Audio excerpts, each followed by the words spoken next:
بسم اللہ الرحمن الرحیم۔ معزز دوستو، السلام علیکم۔ ایمان کی خاطر اپنی جان قربان کرنے والی ایک دلیر خاتون جس نے موسیٰ علیہ السلام کی پرورش کی اور بچپن میں انہیں فرعون کے ظلم و جبر سے بچایا، لیکن جب اس خاتون نے اللہ پر ایمان لایا تو فرعون نے اس کے ساتھ کیا سلوک کیا اور ایسا کیا ہوا کہ اس خاتون کو دنیا کی عظیم ترین عورت کا لقب دے دیا گیا۔ فرعون مصر کا ایک ظالم و جابر بادشاہ تھا۔ اس نے مصر میں آباد قوم بنی اسرائیل کو غلام بنا رکھا تھا اور ان پر ظلم کے پہاڑ توڑتا تھا۔ فرعون نہایت ہی مغرور بادشاہ تھا اور خود کو لوگوں کا خدا اور رازق کہلواتا تھا، لیکن کسی میں بھی اتنی جرأت نہ تھی کہ فرعون کی مخالفت کر سکے۔ لہٰذا اللہ نے فرعون کے خاتمے کا ارادہ کیا تو بنی اسرائیل میں حضرت موسیٰ علیہ السلام کی پیدائش ہوئی۔ جب موسیٰ کی پیدائش ہوئی تو ان دنوں فرعون نے اپنی سپاہیوں کو یہ حکم دے رکھا تھا کہ بنی اسرائیل میں جو لڑکا بھی پیدا ہو اسے قتل کر دیا جائے۔ لہٰذا اس مصیبت و آفت کے دور میں مجبوراً موسیٰ کی والدہ نے آپ کو ایک صندوق میں رکھ کر صندوق کو مضبوطی سے بند کر دیا اور اسے دریائے نیل میں ڈال دیا۔ دریائے نیل سے نکل کر ایک نہر فرعون کے محل کے نیچے بہتی تھی۔ اللہ کی قدرت یہ ہوئی کہ صندوق دریائے نیل سے بہتے ہوئے اس نیل میں چلا گیا۔ اس وقت نہر کے کنارے فرعون کی بیوی آسیہ بنت مزاحم بیٹھ کر نہر کا نظارہ کر رہی تھی۔ آسیہ ایک خوبصورت اور نیک دل خاتون تھی اور وہ کسی بیماری سے شدید تکلیف میں تھی۔ فرعون اس کا بہت کچھ علاج کروا رہا تھا مگر وہ ناکام رہا۔ کہتے ہیں کہنینوں نے اسے بتایا تھا کہ اے فرعون، ہم پیشن گوئی کرتے ہیں کہ اس دریا میں سے ایک آدمی تیرے محل میں داخل ہوگا۔ اگر اس کی منہ کی رال اس بیمار خاتون کے جسم پر ملی جائے گی تو اسے شفا ہو جائے گا۔ چنانچہ جب نہر میں بہتے اس صندوق پر آسیہ کی نظر پڑی تو اس نے ملازمین کو اسے نکالنے کا حکم دیا۔ جب اس صندوق کو پانی سے نکالا گیا اور اسے کھولا گیا اور ملکہ نے اس بچے کو دیکھا تو اسے یوں محسوس ہوا کہ ایک بجلی سی چمکی ہے جس نے اس کے دل کو منور کر دیا ہے۔ آسیہ کے دل میں اس بچے کی محبت نے گھر بنا لیا۔ اس بچے کا لوب دین جیسے ہی ان کے ہاتھوں پر پڑا تو انہیں شفا ہو گئی۔ فرعون کی بیوی آسیہ کی بدن سے کوئی لڑکا نہ تھا اور وہ بے اولاد تھی، لہٰذا اس پاک دل خاتون کی ممتا جاگ اٹھی اور اس نے موسیٰ علیہ السلام کو گود لے لیا۔ اس طرح اللہ کی قدرت سے موسیٰ علیہ السلام کی پرورش اسی فرعون کے محل میں ہوئی جس نے آپ علیہ السلام کے ہاتھوں سے ہلاک ہونا تھا۔ دراصل لفظ فرعون اس دور میں مصر کے بادشاہ کا لقب ہوا کرتا تھا۔ موسیٰ علیہ السلام کے قصے کے سلسلے میں دو فرعونوں کا ذکر آتا ہے، ایک وہ جس کے زمانے میں آپ پیدا ہوئے اور جس کے گھر میں آپ نے پرورش پائی، اور دوسرا وہ جس کے پاس آپ ایمان کی دعوت اور بنی اسرائیل کی آزادی کا مطالبہ لے کر گئے اور جو سمندر میں غرق ہو گیا۔ لہٰذا بی بی آسیہ کا خاوند جس نے موسیٰ علیہ السلام کو اپنے محل میں رکھا، اس فرعون کا نام رمیسس ثانی بتایا جاتا ہے۔ دراصل بی بی آسیہ ریان بن ولید کی پوتی تھی۔ ریان بن ولید وہی بادشاہ تھا جو یوسف علیہ السلام کے دور میں عزیز مصر تھا اور اس نے حضرت یوسف پر ایمان بھی لایا تھا۔ جب مصر پر قبطی خاندان کی حکومت آئی تو فرعون نے اپنی طاقت کے زور پر بی بی آسیہ سے شادی کر لی اور انہیں دھمکی دی کہ اگر انہوں نے شادی سے انکار کیا تو ان کے والدین کو قتل کر دیا جائے گا۔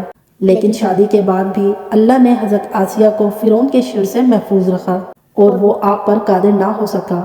مورخین لکھتے ہیں کہ اللہ نے فرعون کو نامرد بنا دیا تھا، اور بعض نے لکھا کہ فرعون کو ایسی بیماری تھی کہ طبیبوں نے اسے ساری عمر صحبت کرنے سے منع کر دیا تھا، لہٰذا فرعون کبھی بھی حضرت آسیہ کے قریب نہ جا سکا۔ یہ بھی اللہ کی ایک حکمت تھی تاکہ بی بی آسیہ فرعون کے ناپاک جسم سے محفوظ رہ سکے۔ بہرحال حضرت موسیٰ کی پرورش فرعون کے محل میں کسی شاہی فرد یا شہزادے کے مانند ہوئی تھی۔ ہر طرح کے آرام و آرائش آپ کے لیے دستیاب تھے، لیکن قبطیوں کے درمیان زندگی گزارنے کے باوجود موسیٰ علیہ السلام فطری طور پر ان سے مختلف کردار کے مالک تھے۔ حضرت موسیٰ فرعون کے غرور و تکبر اور خدائی کے دعوے کو ناپسند کیا کرتے تھے اور ہمیشہ توحید کے متعلق واضح بات کیا کرتے، جو فرعون اور اس کے درباریوں کو ناگوار گزرتی تھی۔ بہت جلد وہ وقت بھی آ گیا جب اللہ نے حضرت موسیٰ علیہ السلام کو نبوت عطا کی اور آپ فرعون کے دربار میں اسلام کی دعوت لے کر تشریف لائے۔ اس وقت فرعون نے مطالبے پر جادوگروں اور موسیٰ علیہ السلام کے درمیان سحر کا مقابلہ ہوا، جس میں حضرت موسیٰ علیہ السلام کی عصا حقیقی سانپ میں تبدیل ہو گئی اور جادوگروں پر حق واضح ہو گیا۔ کہ یہ اللہ کے سچے رسول ہیں جنہیں ہماری ہدایت کے لیے بھیجا گیا ہے، جبکہ فرعون اپنے انا اور غرور پر قائم رہا اور موسیٰ علیہ السلام کی دعوت کا انکار کر دیا۔ اسی دربار میں بی بی آسیہ بھی موجود تھی، لہٰذا آپ نے جب یہ سنسنی خیز منظر دیکھا تو آپ کے دل میں فوراً حق کا نور چمک اٹھا اور آپ موسیٰ علیہ السلام پر ایمان لے آئیں۔ بی بی آسیہ فرعون مصر کی بیوی ملکہ تھی۔ آپ کے پاس مال و دولت کی کثرت تھی، لیکن اس کے باوجود آپ غرور و تکبر کا شکار نہیں تھی، بلکہ آپ کا دل غریبوں کی محبت سے سرشار اور ان پر شفقت و مہربان کے جذبے سے معمور تھا۔ آپ دل کھول کر ان پر صدقہ و خیرات کیا کرتی ہیں، اسی وجہ سے آپ کو ام المساکین یعنی مسکینوں کی ماں بھی کہا جاتا ہے۔ چنانچہ بی بی آسیہ اپنے شوہر رامسیس کے مظالم کو بھی خوب جانتی تھی، اس لیے اپنے ایمان کا اظہار نہ کیا۔ آپ چھپ چھپا کر ایک اللہ کی عبادت کرتی اور اللہ سے یہ دعا کرتی کہ اے اللہ، مجھے فرعون اور اس کے عمل سے نجات دے، میں اس کے کفریہ حرکتوں سے بیزار ہوں۔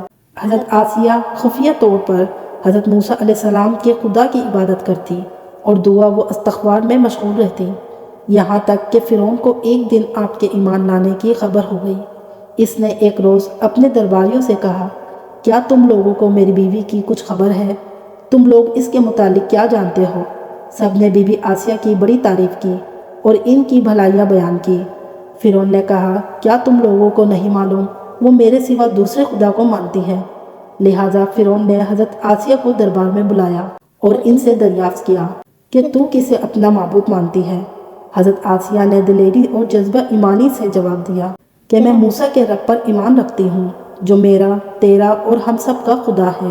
فرعون اس بے باک جواب پر غضبناک ہوا اور بہت جلد پورے شہر میں اس بات کی شہرت ہو گئی کہ فرعون کی بیوی اور ملکہ نے فرعونی طور طریقے کو ٹھکراتے ہوئے دین موسیٰ قبول کر لیا ہے۔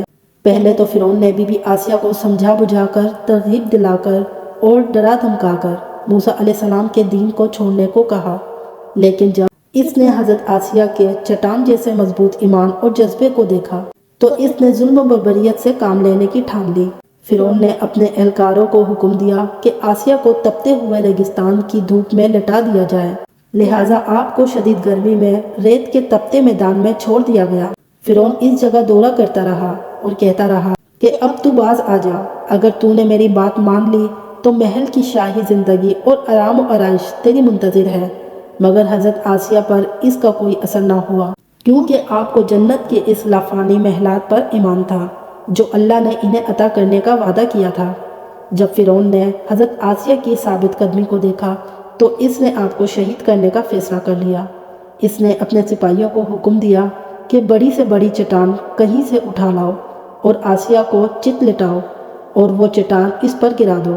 لہٰذا جب یہ لوگ پتھر لائے اور حضرت آسیہ کو لٹایا گیا تو آپ نے آسمان کی طرف نگاہ اٹھائی تو پروردگار نے حجاب ہٹا دیے اور جنت کو اور وہاں جو محل ان کے لیے بنایا گیا تھا اسے انہوں نے اپنے آنکھوں سے دیکھ لیا۔ آخرکار اس پتھر کو آپ پر گرا دی گئی اور آپ کی روح پرواز کر گئی۔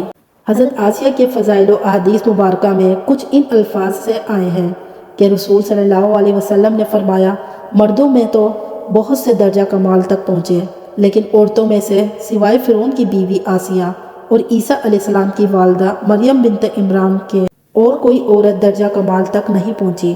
اس طرح ایک اور روایت میں آتا ہے کہ آپ صلی اللہ علیہ وسلم نے فرمایا، جنتی عورتوں میں سے سب سے افضل فاطمہ بنت محمد اور فرعون کی بیوی آسیہ بنت مزاحہ اور عیسیٰ علیہ السلام کی والدہ مریم بنت عمران ہیں۔ ایک روایت میں آتا ہے، بی بی آسیہ کا نکاح جنت میں حضرت محمد صلی اللہ علیہ وسلم سے ہوگا۔ لہٰذا روایت ہے کہ رسول اللہ صلی اللہ علیہ وسلم نے فرمایا، جنت میں میرا نکاح مریم بنت عمران، موسیٰ کی بہن کلثوم اور فرعون کی بیوی آسیہ کے ساتھ ہوگا۔ ہم نے دیکھا کہ حضرت آسیہ ایسی حکومت کے ساتھ، ایسے دربار کے اندر اس قدر مال و دولت، اطاعت گزار غلام اور کنیزوں کے ساتھ میں ایک بہترین زندگی تھی، لیکن انہوں نے حق کو قبول کیا اور موسیٰ علیہ السلام کے دین پر ایمان لے آئیں، حالانکہ انہیں معلوم تھا کہ ایمان لانے کی وجہ سے ان کی تمام خوشیاں اور مقام منصب چھین سکتا ہے، یہاں تک کہ جان بھی جا سکتی ہے، لیکن آپ نے حق کو قبول کیا اور اپنے گزشتہ عمل پر توبہ کر لی۔ بلا شبہ توبہ کرنا اور ایمان پر مضبوطی سے قائم رہنا کوئی آسان عمل نہیں، لیکن جو شخص بھی اس دنیا کی مشکلات سے گزر کر اللہ کی اطاعت کرے گا اور انسانوں کے بجائے اللہ سے ڈرے گا تو آخرت میں اس کے لیے بہترین لافانی زندگی ہے۔